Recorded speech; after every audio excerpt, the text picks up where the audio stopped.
So for those of you who are new and may not be aware, I worked in higher ed for a little bit over a decade, different schools, different programs, PhD programs, undergrad programs, master programs. So I've been an advisor for different programs. So I have a lot of different experience. But one of the things that I have noticed over the years is that college enrollment is starting to decline. Now, some people can blame the pandemic on this. Some people are going to blame the cost of student loans, the cost of tuition. But in particular, did you know that young men are choosing not to enroll in college? I kid you not. Let's get into this story here.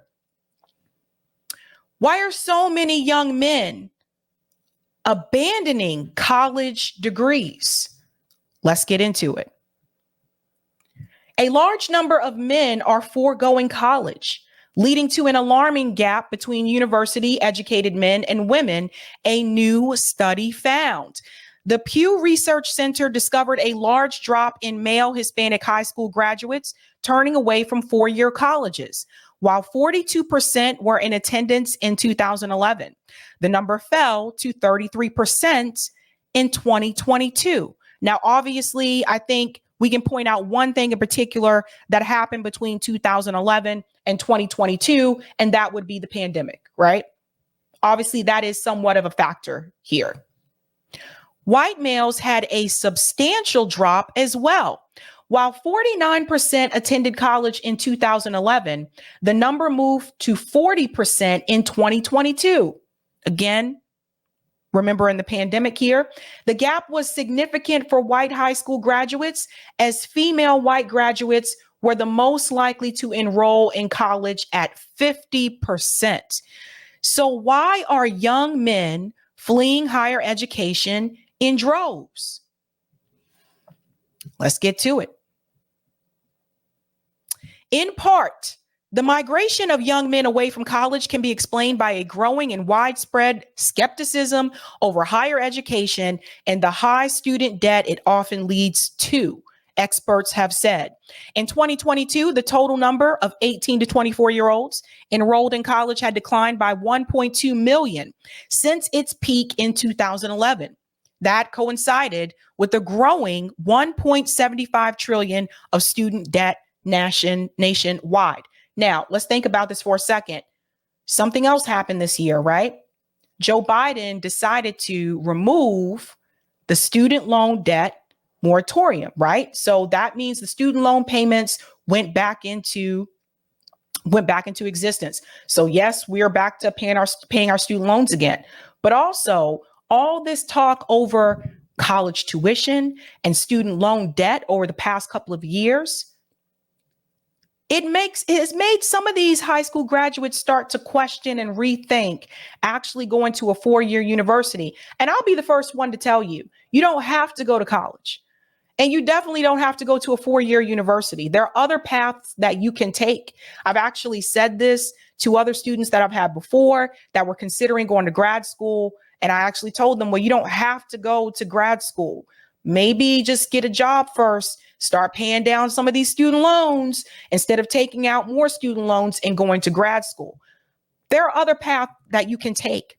Some businesses are getting rid of college degree requirements. This is a huge one. A November survey of 800 U.S. companies by intelligent.com found that 45% of companies will get rid of bachelor's degree requirements for some positions next year.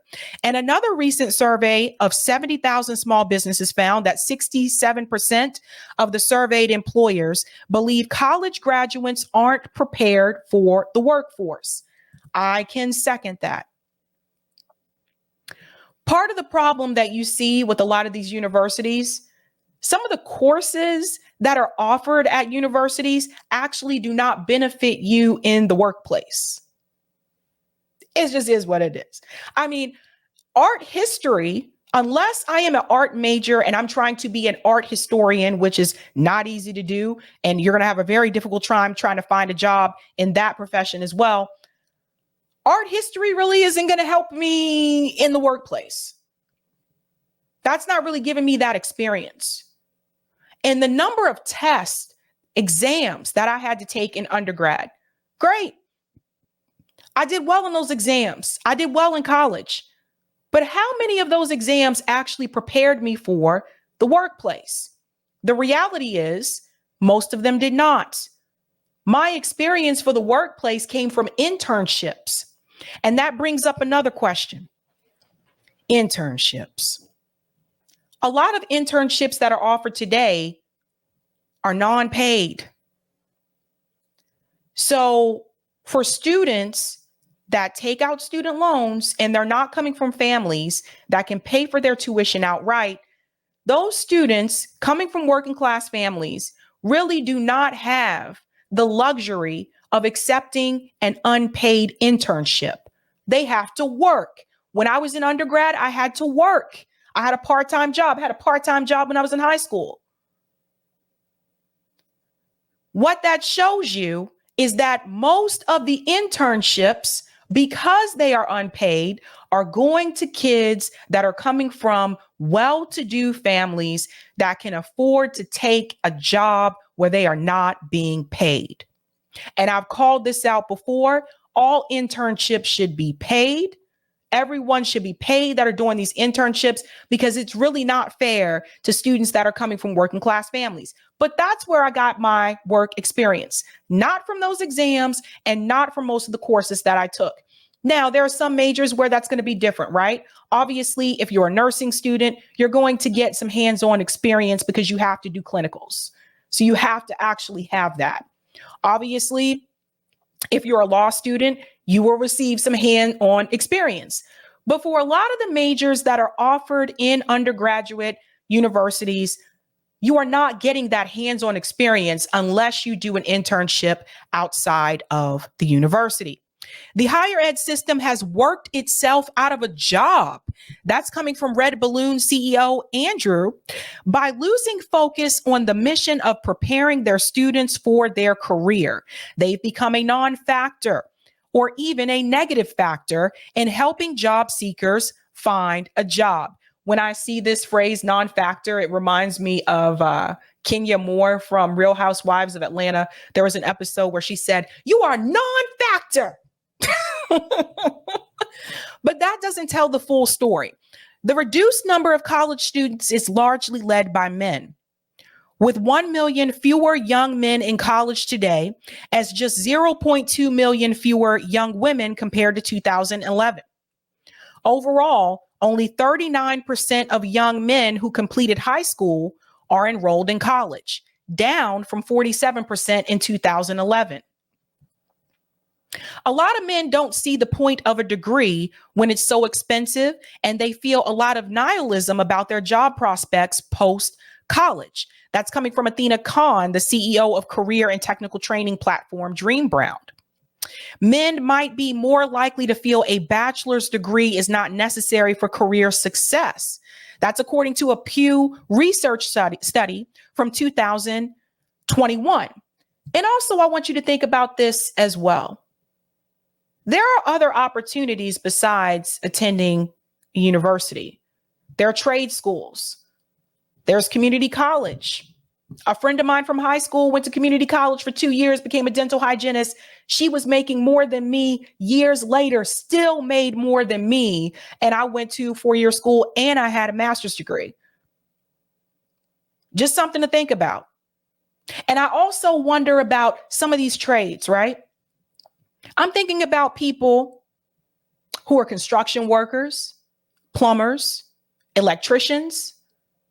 Usually you see men in those fields, right?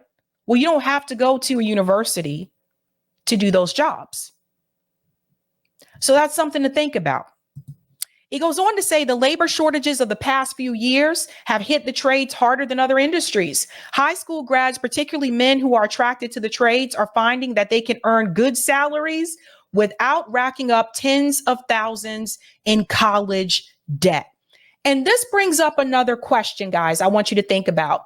When we're thinking about some of these trades like construction work, electricians, plumbers, how often do you think high school guidance counselors and teachers are encouraging young girls at those schools to learn those trades? What about welders? We need people in these positions. I don't know about you, but I don't know a thing about plumbing. I don't know about you, but I don't know anything about carpentry. I don't know how to do construction work. We need people in those fields. But what I've seen over the past couple of years, I've seen a big push for we have to bring women into STEM, right? Science, technology, engineering, math. We have to push women into that. But where is the encouragement for high school teenage women to learn some of these trades like welding, carpentry, construction work? These are jobs that won't cause you to rack up a lot in student loan debt, and they pay pretty well for the most part. Something to think about. It goes on to say here, among adults who did not have a bachelor's degree and weren't enrolled in college, men were more likely than women to say they didn't attend college because they didn't want to, or because they didn't feel they needed more education for their desired job. Men and women said that not being able to afford a 4-year degree was a major reason for not attending college at equal rates. Now, here's the thing. It starts early. The reason for the widening gap go far deeper than the decisions men and women make upon graduating high school. It starts earlier than college. Listen to this, guys. Women are more likely to get accepted into college than men, and women are more likely to have better grades than men overall. There's been some research that says it's because girls have fewer disciplinary problems and are better at planning ahead. Interesting. What do you guys think about that? Do you think that's true?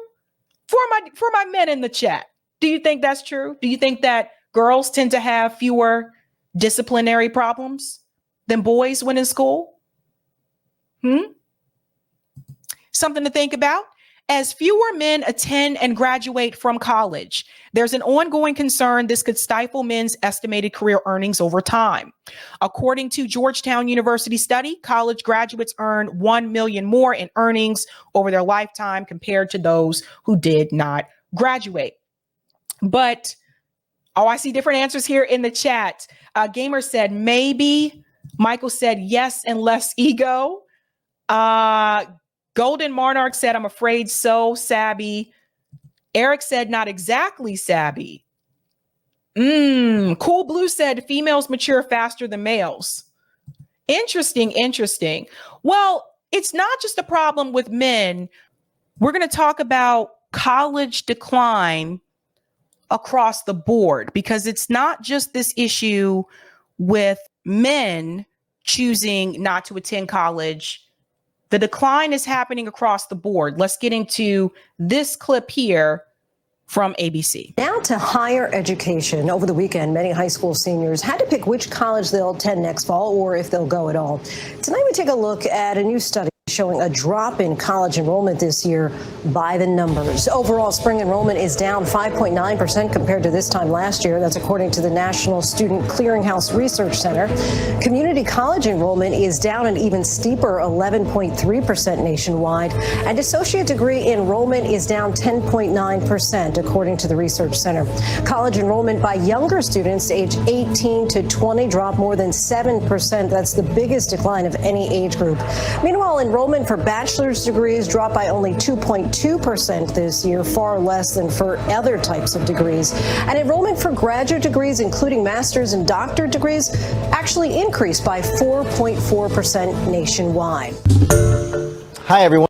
All right. So you can see the decline there, right? So they were trying to warn people back then that these numbers are down. But there's another problem that's happening, too. More and more colleges across America are actually closing. We've had quite a few of the small liberal arts colleges close here in Massachusetts, again, because they're offering degrees that don't actually produce jobs in today's economy.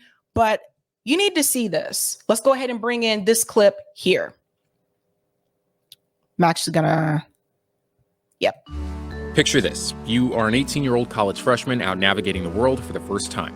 Your weeks are filled with classes, studying, dorm food, annoying roommates, and your weekends, well, it's college. Your first steps into adulthood, independence, the whole world is ahead of you. Then it's all over. One day, someone walks into class and tells you, "We're so sorry, but your school is closing." You know, Laker was honestly the perfect fit for me. I wanted to learn more, wanted to be outside more, wanted to do more just for myself, wanted to create more. I say college just was kind of a family away from family, but I definitely had to learn things, be knowledgeable, you know, and that was honestly the fun part. Because I think if I would have went to a big university, I don't think I would have lasted. I'll be honest. I think the small settings and all that kind of was a good fit for me. So that's an example of a liberal arts college that is closed. It's been happening. Let's jump ahead a little bit here. And could get even worse. Here's why.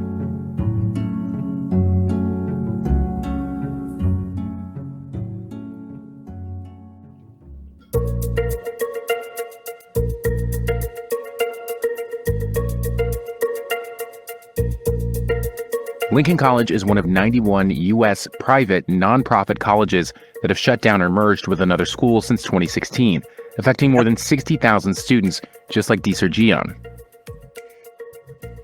This is part of a larger trend that's been picking up since the mid-2010s, with private schools leading public schools on annual closures.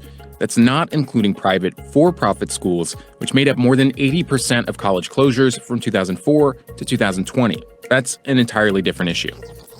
For now, let's focus on nonprofit colleges and universities. Of those 91 schools, half of them closed during or after 2020, and a whopping 68% of them closed because of financial reasons, with one consistent issue popping up: enrollment. There are two significant issues that are affecting higher education right now, specifically through the admission and enrollment offices. Number one, it is the admission cliff, and that is the impending decline. We'll be graduating our lowest high school classes by population in 2025. And most enrollment professionals have been wringing their hands about this date of 2025, but many schools have seen those enrollment declines already. With the downturn in the economy that happened in 2007, 2008, there were simply less people born, but they were less people born specifically in different regions of the country: the Northeast, the Middle Atlantic states, and the Midwestern states. Right now, the majority of brick and mortar colleges and universities are in those places, but the population of students are no longer there. So the population of students are no longer there. And part of that has to do with the fact that there are also other alternatives. For example, a lot of people are interested in the tech field, right? So you hear about all these people want to work in tech, which can be a very, very hectic and stressful career. I've had friends that have worked in tech. They work like 80 hours a week. I don't know that I would want that life, but they love what they do. So if you wanted to work in tech, let's say you want to be a computer engineer, for example, or software engineer. Let's go with software engineering. Nowadays, you don't really have to attend a four-year university. There are all these different boot camps. And I have a friend that did a coding boot camp in like 6 weeks. And I don't know if 6 weeks is actually enough time to learn coding, but she did this coding boot camp, got a job just like that.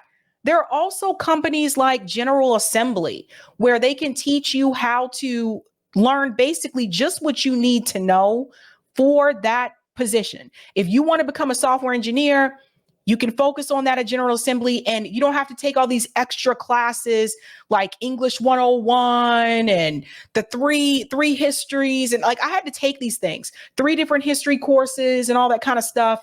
You don't have to do that. You just learn what you need to know for that job. Thus, General Assembly actually prepares people for the career that they want to do, and it gives them that hand-on experience. You can do it online or you can do it in person. They have an employment rate that's over 95%. So if you're going into that type of field, maybe you may say, I don't want to go to a 4-year college that has expensive tuition and I don't want to take out all these student loans. I'm just going to go to General Assembly, do what I need to do, and take it from there. Other alternatives, that's another thing. admission teams have to think about enrollment by strategy. 95% of the majority of four-year colleges in the country, particularly private schools, but many public schools as well, are 95% tuition driven. So the idea of enrollment driving finances and financial health of those schools is a given for most colleges and universities. So take one of those away, then take away the idea of enrollment being a given, then finances at that particular school are called into question. And then the end result of that is we see some schools closing, particularly private schools. 2023 added a new layer of financial stress for already struggling schools, the removal of federal stimulus money. In the original wave of pandemic stimulus bills, Congress passed $14 billion in relief funds for colleges and universities in what was called the Higher Education Emergency Relief Fund. Those grants must be spent by mid-2023. Things are getting more and more challenging as the year progresses, in terms of enrollment, in terms of operating performance, including, the inflationary environment, labor market, you name it. It's a reflection of, I think, an unsustainable operating platform, meaning a heavy reliance on tuition, which can't always keep up with inflation. It can't always keep up with, erosion in enrollment, can't keep hiking tuition sticker price in the hopes that the net residual, once you account for scholarship and discounting. So you see this average tuition and fees for private, nonprofit, four-year colleges, like we're looking at up into like the 40,000, some are more, a little bit more than that. And you can see how it has increased over the years, dropped down a little bit in 2023. But the reality is here, folks, is that there are other opportunities. A lot of the younger people don't want to take on more student loan debt. They've seen the disaster stories. And again, a lot of these colleges that are closing, a lot of them are small liberal arts schools that, again, do not prepare people for jobs in this economy. So that's another reason. So if people are not attending those schools, then the schools are not making money because students are customers. So those colleges aren't making money. So thus they have to go forward and close their doors. That's why a lot of these schools, these small liberal arts schools, are closing. Now, that being said, even when you look at some of the larger schools, some of the larger universities, they're still having problems as well. When I said a while back, we really have to find a way to put some type of pressure on these universities to prevent them from increasing the tuition to the point that it's out of reach for the average person. I'm serious about that. There's no limit here. These universities have continued to increase tuition to a point where it's absolutely unbelievable when you talk to people that are my parents' age and you ask them how much tuition was when they went to college. It also has not seemed to, it doesn't seem to help in reference to the wages that people are being paid when they leave these schools and they have a lot of student loan debt, and the wages are not adjusting for inflation. So there's that. The name of this video, I don't want to focus too much on it because it is rather long, but the name of this video is called Why More and More Colleges Are Closing Down Across America, if you want to see the full video.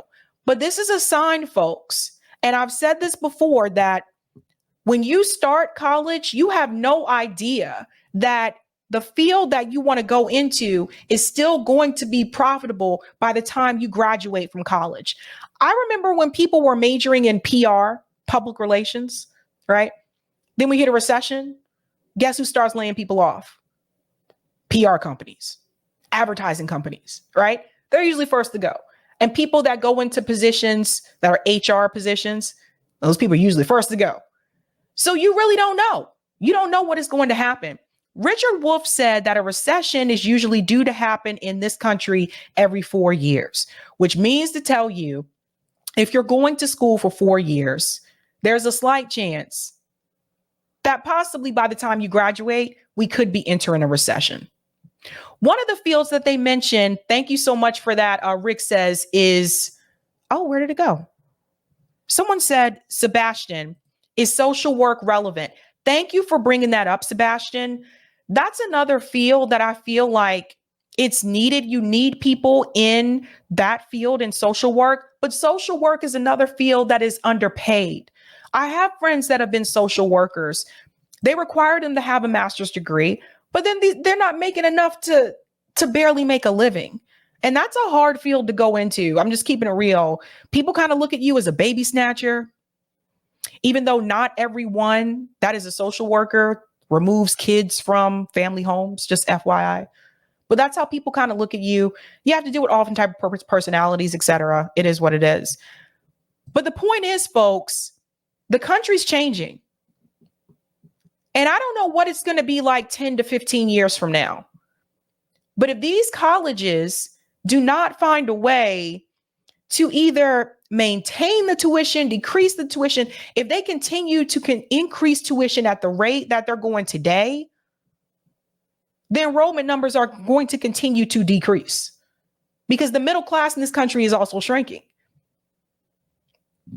Something to think about, folks, but take that home with you.